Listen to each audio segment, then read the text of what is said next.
देश के नागरिकों को 13 से 15 अगस्त के बीच में अपने घरों पर राष्ट्रीय ध्वज फहराने के लिए प्रेरित करने को केंद्र सरकार ने हर घर तिरंगा अभियान शुरू किया है और देश भर में 25 करोड़ घरों में तिरंगा फहराने का लक्ष्य रखा गया है। इसके लिए केंद्र सरकार ने तिरंगा फहराने के नियमों में बदलाव भी किए हैं। इस वीडियो में जानते हैं कि नियम में क्या बदलाव किए गए हैं। अगर आप भी अपने घर पर तिरंगा फहराने की सोच रहे हैं तो ये नियम आपके लिए जानना जरूरी है। यहाँ आपको बता दें कि भारत में तिरंगा फहराने से जुड़े सारे नियम फ्लैग कोड 2002 के तहत आते हैं। ये फ्लैग कोड 26 जनवरी 2002 से लागू हैं।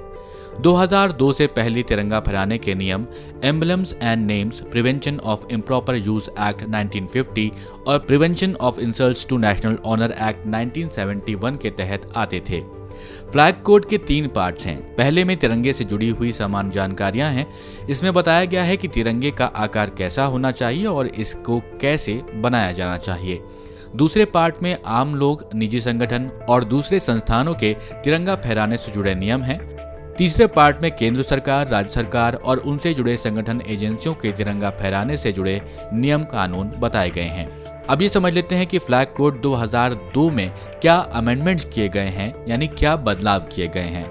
अब तक हाथ से बुना और काता हुआ ऊन, कपास या फिर रेशमी खादी से बना हुआ राष्ट्रीय ध्वज ही फहराने की इजाजत थी, लेकिन अब मशीन से बना हुआ कपास, ऊन या रेशमी खादी से बना तिरंगा भी फहराया जा सकता है।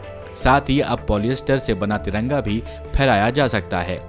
अब तक किसी घर, निजी संगठन या दूसरे संस्थानों में तिरंगे को सूर्योदय से सूर्यास्त तक ही फहराने की इजाजत थी। रात के समय राष्ट्रीय ध्वज को नहीं फहराया जा सकता था, लेकिन अब आम लोग, निजी संगठन या फिर संस्थान दिन और रात तिरंगा फहरा सकते हैं, यानी 24 घंटे तिरंगा फहराया जा सकता है। फ्लैग कोड 2002 में मूल रूप से यही बदलाव किए गए हैं। ऐसा इसलिए किया गया है ताकि लोगों को घर पर तिरंगा फहराने के लिए मोटिवेट किया जा सके।